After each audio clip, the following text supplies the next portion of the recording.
नमस्कार, स्वागत है आप सभी का। एडेड जूनियर हाई स्कूल शिक्षक भर्ती को लेकर के बात करेंगे यहाँ पर। और यूपी में नई प्राथमिक शिक्षक भर्ती व माध्यमिक में शिक्षकों के नए पदों के सृजन को लेकर के आज की डेट में खबर दी गई है। सबसे पहले बात कर लेते हैं जूनियर हाई स्कूल शिक्षक भर्ती को लेकर के।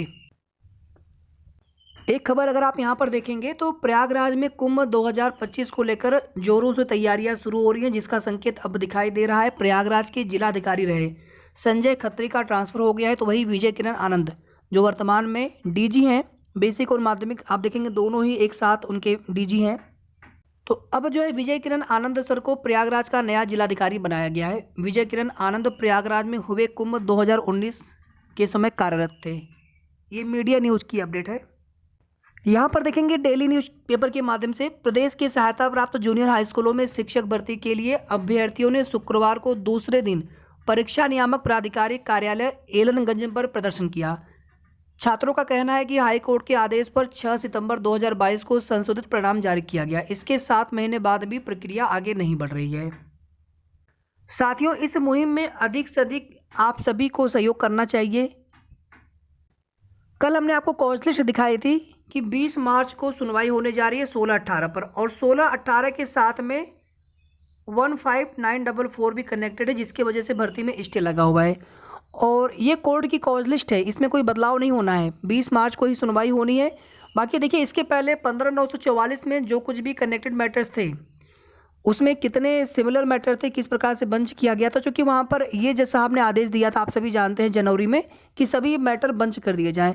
लेकिन उनमें किस प्रकार से कौन सा क्या मैटर है और जिस मैटर की वजह से भर्ती प्रक्रिया रुकी हुई है, इसके पहले वाले कोर्ट ऑर्डर में ये बोला गया था कि इसमें डिले हो रहा है भर्ती प्रोसेस करने में, क्योंकि इसमें इंटरिम रिलीफ मिला हुआ है। तो आप बताइए, इंटरिम रिलीफ किस ऑर्डर में मिला हुआ है, किस केस में? 15/944 वाले में। हमें 15/944 से मतलब है। बाकी के पुराने केसेज भी थे 18157। अब वे जो केस हैं संशोधित रिजल्ट आने के पहले से हैं। आप स्वयं सोचिए कि ये जो केस है 15/944, ये जो केस है ये संशोधित रिजल्ट को चैलेंज किया गया है। तो दोनों में कुछ सिमिलर मैटर क्या पाया गया था उसमें नहीं पता, लेकिन फिलहाल में 15/944 16-18 के साथ कनेक्ट करते हुए 16-18 पर 20 मार्च को सुनवाई होगी। फ्रेश में सीरियल नंबर 7 पे मामला लगा हुआ है। अब यहाँ पर 16-18 का कोई कोर्ट ऑर्डर दिखाएं कि नहीं, 28 मार्च की डेट उसमें दी गई थी। तो केस स्टेटस देखेंगे तो आप शुरू से ही 20 मार्च का केस स्टेटस दिखा रहा था। तो आवश्यक नहीं होता है कि बिल्कुल वैसा ही हो सकता है कि बाद में उसमें जो सिमिलर मैटर हो, जैसा आपने उसको एक अलग बंच करने के लिए बोला हो। 16-18 में क्या था कि गोला कोई भरना था, गोला कोई भर दिया गया, उसमें इनवैलिड सब्जेक्ट वाला मामला था। तो जो सिमिलर मैटर पाए जाएंगे अगर उनको एक साथ बंच में करते हुए सुनवाई हो। सेकंड चीज़ यहाँ पर देखिए, 16-18 में जवाब लगा दिया गया था पीएनपी सचिव सर की तरफ से। अब वो जवाब कंप्लीट था कि नहीं था, आप सभी जानते हैं कि उसमें विस्तृत गाइडलाइंस सचिव सर के द्वारा नहीं लगाई गई थी। तो विस्तृत गाइडलाइंस को मांगा गया था, तो जवाब तो पहले भी लगाया गया था। तो 20 मार्च को विस्तृत गाइडलाइंस लगाते हुए याचिका को डिस्पोस्ट आप भी करवाया जा सकता है। और इसी में 15/944 कनेक्टेड है। यहाँ पर देखिए, केस आगे चले या ना चले जो भी हो, लेकिन भर्ती प्रोसेस शुरू करने को लेकर के इंस्ट्रक्शन प्राप्त हो। और ये सब कुछ डिपेंड करेगा पीएनपी सचिव सर के द्वारा मजबूत पैरवी अपने सरकारी अधिवक्ता महोदय के माध्यम से इलाहाबाद हाईकोर्ट में करवाएं। और इसके लिए अधिक से अधिक साथियों का प्रयागराज में पीएनपी पर चल रहे शांतिपूर्वक निवेदन या प्रोटेस्ट में आप सभी को साथ देना चाहिए। अब यहाँ पर देखिए, जो याचिकाकर्ता हैं, चाहे इनवैलिड रिजल्ट वाले हों या फिर जिनके नंबर कम हो गए हों, वे तो यही चाहेंगे कि पहले हमारा मैटर फाइनल हो, उसके बाद भर्ती प्रोसेस शुरू हो। तो उनको अपना कार्य करने दीजिए। आप लोग भर्ती प्रोसेस शुरू कराने के लिए कोशिश करें, आप अपना कार्य कीजिए। वो अपने न्याय के लिए संघर्ष कर रहे हैं, लेकिन उनकी वजह से आपकी भी प्रक्रिया रुकी हुई है। आप लोग कितना परेशान हो रहे हैं, मानसिक रूप से पीड़ित हो रहे हैं। तो यहाँ पर उनकी सुनवाई आगे चलती रहे, लेकिन भर्ती प्रोसेस में कोई स्टे न हो, भर्ती प्रोसेस शुरू होना आवश्यक है। तो इसके लिए अधिक से अधिक संख्या में प्रयागराज में जो भी साथी आज जुड़ सकते हैं, कल भी हमने यही निवेदन किया था, आग्रह किया था आप सभी से कि जो भी साथी जुड़ सकते हैं। और कुछ साथी दूर दूर के जिलों से पहुँच भी चुके हैं, कुछ साथी पहुँच रहे हैं। तो जो भी साथी जुड़ सकते हैं, ये अनवरत जो धरना है, प्रोटेस्ट है शांतिपूर्वक, ये चलता रहेगा। आज भी चलेगा, कल भी चलेगा, अगर आवश्यकता पड़ी तो उसके आगे भी चलेगा, 21-22 तक भी।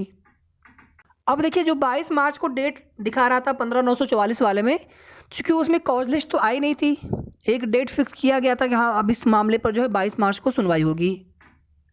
अगर उसके पहले 15,944 पे सुनवाई 20 मार्च को हो गई तो 22 मार्च को 18157 या फिर जो भी कनेक्टेड मैटर्स हैं सिमिलर मैटर होंगे 18157 के साथ में, क्योंकि बीच में यही लीडिंग पिटीशन था तो उस पर अलग भी सुनवाई हो सकती है 22 मार्च को। तो आवश्यक नहीं है, हो सकता है कि वहाँ से 15,944 को डी टैग किया गया हो और 16-18 के साथ में टैग कर दिया गया हो। बहुत सिंपल सी बात है, इसको लेकर के भ्रम की स्थिति नहीं होनी चाहिए कि ऐसा कैसे हो गया, सब कुछ हो सकता है। तो उम्मीद करते हैं चीज़ें आपको समझ में आ रही होंगी। 20 मार्च को ही सुनवाई होने जा रही है, बस कोई परिवर्तन अब ना हो इसमें, और बहुत समय के बाद जो है मामला ऊपर सुना जाएगा। फ्रेश में भी लगा हुआ है 16-18 जिसके साथ कनेक्टेड है 15,944, तो ऑब्वियस सी बात है कि सभी पर फ्रेश में ही सुनवाई होगी। सीरियल नंबर 7 का मतलब है कि 11:15 साढ़े 11 अधिकतम 11:15 साढ़े 11 बजे तक सुनवाई हो जाएगी। और सरकारी अधिवक्ता महोदय जरूर उपस्थित हो, मजबूत पैरवी करें।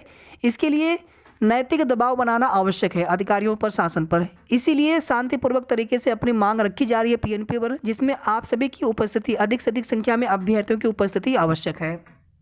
ये हमने आप सभी को केस स्टेटस की कॉज लिस्ट दिखाई थी और जो विस्तृत कॉज लिस्ट है पीडीएफ फॉर्म में वो भी हमने आपको दिखाई थी।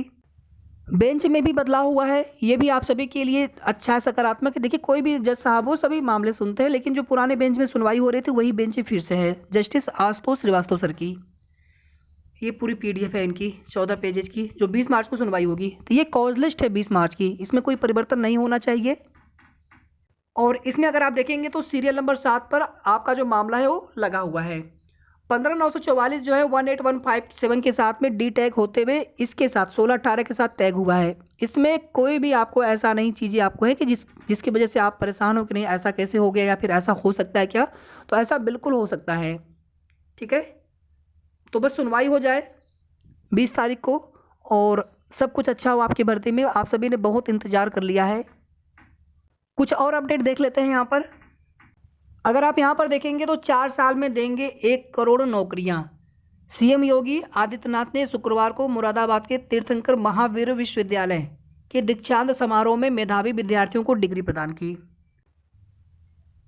जो ग्लोबल इन्वेस्टर समिट की गई थी, इन्वेस्टमेंट के माध्यम से रोजगार बढ़ाए जाने को लेकर के कोशिश की जा रही, चाहे टेक्सटाइल पार्क की स्थापना की जाएगी। खुलेंगे 85 नए स्कूल, शिक्षकों के 1315 पद बढ़ेंगे। शिक्षकों के कुल 1315 पद बढ़ेंगे यहाँ पर। और अगर आप देखेंगे इसमें आगे तो 13 हाई स्कूलों में 7 सहायक अध्यापक, एलटी ग्रेड के हिसाब से 91, जबकि 72 इंटर कॉलेजों में 10 प्रवक्ता और 7 सहायक अध्यापक यानी कुल 17 शिक्षकों के हिसाब से 1224 यानी कुल 1315 पद सृजित होंगे। वर्तमान में 22 से अधिक राजकीय विद्यालयों में प्रवक्ता के 9463 व सहायक अध्यापक के 19300 पद सृजित हैं। इसी तरह से आप आगे देखेंगे तो लगातार जो है परिषदीय विद्यालयों में या तो शिक्षक अनुपस्थित पाए जाते हैं या तो शिक्षकों की भारी कमी है। और लखीमपुर खीरी का साथ है जहाँ पर आप देखेंगे बीएसए महोदय का एक इंटरव्यू, एक उनका जो संदेश है वो वायरल हो रहा है कि जो रिटायर्ड शिक्षक हैं वो विद्यालयों में सेवा प्रदान करें जहाँ पर शिक्षकों की कमी है। और दूसरी तरफ आप देखेंगे सरकार के द्वारा नई भर्ती की नहीं जा रही, चाहे माध्यमिक की हो या फिर प्राथमिक की भर्ती हो। 20 तारीख को आप देखेंगे पीसीएस 2021 में चयनित अभ्यर्थियों को नियुक्ति पत्र वितरण किया जाएगा।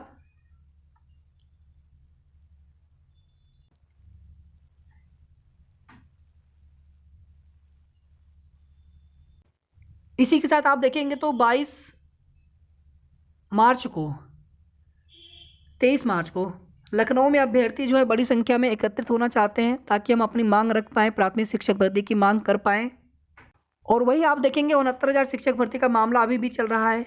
देखिए उसमें आगे क्या होता है, मामला डिवीजन बेंच में जाता है कि लिस्ट रिविजिट होती है, लेकिन कहीं ना कहीं अभी वो प्रकरण पूरी तरह से सुलझ नहीं पाया है। तो ये कुल मिलाकर के अपडेट थी। वीडियो को आप सभी प्लीज़ लाइक शेयर कर सकते हैं और अगर आपने अभी तक चैनल को सब्सक्राइब न किया हो तो जरूर सब्सक्राइब कर लें। जो भी आगे की सही और ऑथेंटिक अपडेट होगी आप सभी को समय समय पर हमारे चैनल के माध्यम से मिलती रहेगी। धन्यवाद।